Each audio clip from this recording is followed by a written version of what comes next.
Hey everyone, it's Miss Kilgore. I hope you guys had an excellent spring break. I'm excited to be back with you guys for the next month. I will be doing some read-alouds with you guys and just going over reading with you, and Mrs. Pergram will be doing math.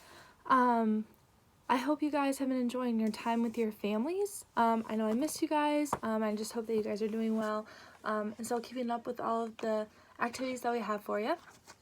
So today in Fantastic Mr. Fox, we are going to be reading chapters 9 and 10. So if you want to go ahead and open up your book to chapter 9, it is on page 34, and we will go ahead and get started. So chapter 9, Mr. Fox has a plan. For 3 days and 3 nights, this waiting game went on. How long can a fox go without food or water? Bogus asked on the 3rd day. Not much longer now, Bean told him. He'll make a run for it soon. He'll have to. Bean was right. Down in the tunnel, the foxes were slowly but surely starving to death. If only we could have just a tiny sip of water, said one of the small foxes. Oh, Dad, can't you do something? Couldn't we make a dash for it, Dad? We'd have a little bit of a chance, wouldn't we? No chance at all, snapped Mrs. Fox. I refuse to let you go up there and face those guns. I'd sooner you stay down here and die in peace. Mr. Fox had not spoken for a long time. He had been sitting quite still, his eyes closed, not even hearing what the others were saying. Mrs. Fox knew that he was trying desperately to think of a way out, and now, as she looked at him, she saw him stir himself and get slowly to his feet. He looked back at his wife. There was a little spark of excitement dancing in his eyes. What is it, darling? Said Mrs. Fox quickly. I've just had a bit of an idea, Mr. Fox said carefully. What? They cried. Oh, Dad, what is it? Come on, said Mrs. Fox. Tell us quickly. Well, said Mr. Fox. Then he stopped and sighed and sadly shook his head. He sat down again. It's no good, he said. It won't work after all. Why not, Dad? Because it means more digging, and we aren't any of us strong enough for that after 3 days and nights without food. Yes, we are, Dad, cried the small foxes, jumping up and running to their father.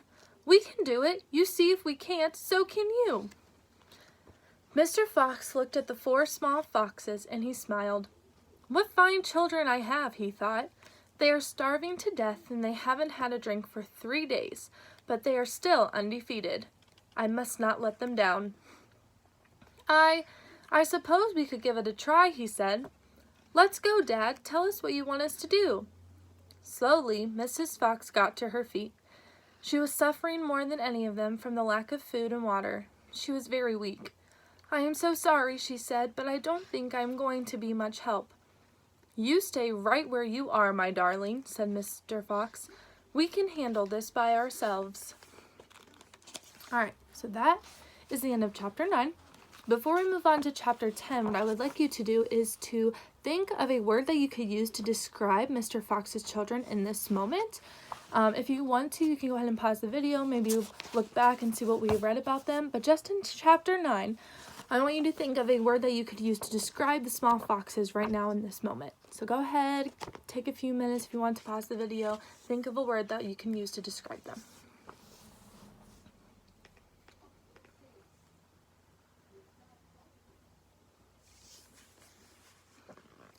Alright, I hope you have a word.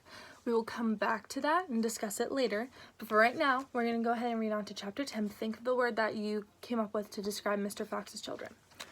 Alright, so chapter 10, Bogus's Chicken House number 1.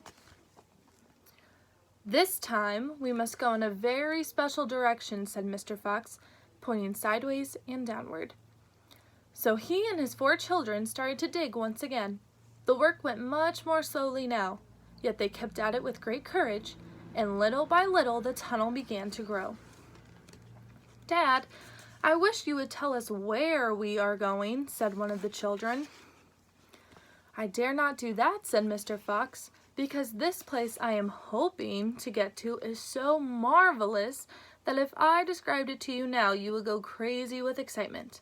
And then, if we failed to get there, which is very possible, you would die of disappointment. I don't want to raise your hopes too much, my darlings. For a long time they kept on digging. For how long they did not know, because there were no days and no nights down there in the murky tunnel. But at last Mr. Fox gave the order to stop. "I think," he said, "we had better take a peep upstairs now and see where we are. I know where I want to be, but I can't possibly be sure we're anywhere near it." Slowly, wearily, the foxes began to slope the tunnel up towards the surface. Up and up it went, until suddenly they came to something hard above their heads and they couldn't go up any further.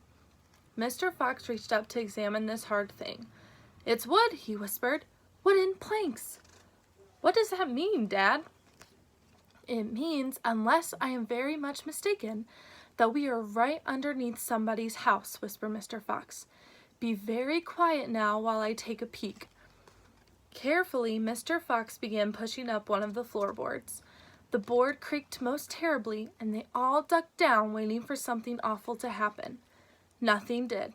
So Mr. Fox pushed up a second board. And then, very, very cautiously, he poked his head up through the gap. He let out a shriek of excitement. "I've done it!" he yelled. "I've done it first time!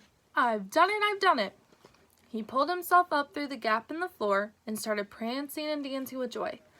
"Come on up," he sang out. "Come up and see where you are, my darlings. What a sight for a hungry fox! Hallelujah! Hooray, hooray!"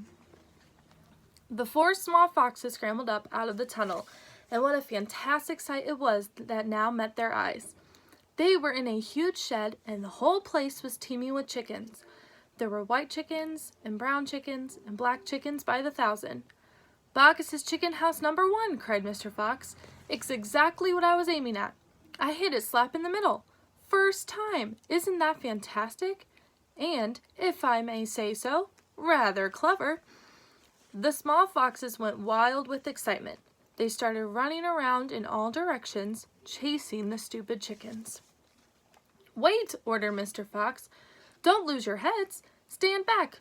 Calm down. Let's do this properly. First of all, everyone have a drink of water." They all ran over to the chicken's drinking trough and lapped up the lovely cool water. Then Mr. Fox chose 3 of the plumpest hens, and with a clever flick of his jaws, he killed them instantly. "Back to the tunnel," he ordered. "Come on. No fooling around. The quicker you move, the quicker you shall have something to eat."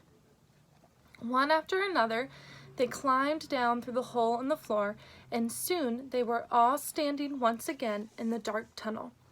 Mr. Fox reached up and pulled the floorboards back into place. He did this with great care. He did it so that no one could tell that they had ever been moved. "My son," he said, giving the 3 plump hens to the biggest of his 4 small children, "run back with these to your mother. Tell her to prepare a feast. Tell her the rest of us will be along in a jiffy as soon as we have made a few other little arrangements." So that's the end of chapter 10. What I would like you to do now is that very last sentence said that Mr. Fox had to make a few other little arrangements. So what I would like you to do is make a prediction as to what you think chapters 11 and 12 might be and what you think those little arrangements are.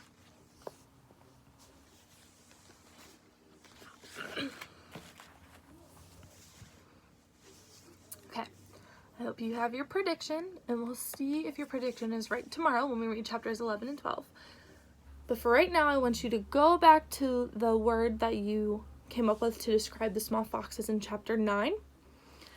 And you might have used words such as brave or strong, but for today, you're going to be doing numbers 12 and 13 in your packet. And so trying to think of words that you might use to describe the little foxes might help you, especially with number 12. So for vocabulary, it says number 12, the 4 little foxes agreed to help their father dig deeper, even after not eating for 3 days and not knowing their father's plan. In chapter 10, it said they kept at it with great courage. So here's the word courage. I have it written on my whiteboard. And what you need to do is to decide what you think the definition is. So some ways to help you is to use a dictionary to find the definition yourself, Or if you don't have a dictionary, go back in the text in chapter 9 and use your context clues to see what the word courage might mean. All right, especially where it says the 4 little foxes. So find the page where it discusses the 4 little foxes using courage and see if you can use your context clues to decide what that word means. Once you define the word courage, you're then going to use the definition to explain how the little foxes demonstrated courage. So this might use some textual evidence from your book, and you're going to have to find how they demonstrated courage using your definition. So you're first going to explain what courage means, and then for number 12, you're going to explain how the little foxes demonstrated courage. Then for number 13, which is comprehension, it says, in chapter 10, Mr. Fox didn't tell the little foxes where they were going because if they knew, they would go crazy with excitement and would die of disappointment if they didn't get there. These kinds of phrases are called what? So the phrases go crazy with excitement and would die of disappointment. If you look in your packet, they're in quotation marks. So those are the phrases that you're wanting to define what kind of phrases they are. Is it A, parts of speech, B, literal language, or C, non-literal language? So think back to different terms that we've learned throughout the year and see which of those 3 best fits the phrases that were read for question 13. All right? I would also encourage you today to see if you can use the word courage at least once or twice in a sentence today. See if you can use it when talking with your parents or your siblings, or maybe think of a time when you were courageous and you showed courage. All right? And make sure you do questions 12 and 13. I would like for this to be a graded assignment, so what I'll have you do is once you complete 12 and 13, see if your parents can take a picture of it and then upload it to ClassTag. That way myself and Mrs. Program would be able to grade it for you. All right, so questions 12 and 13, make sure you complete it, as that will be a graded assignment, and see if you can have your parents upload it onto ClassTag for us to see, right? Continue to work hard, and I hope you guys enjoy the rest of your day.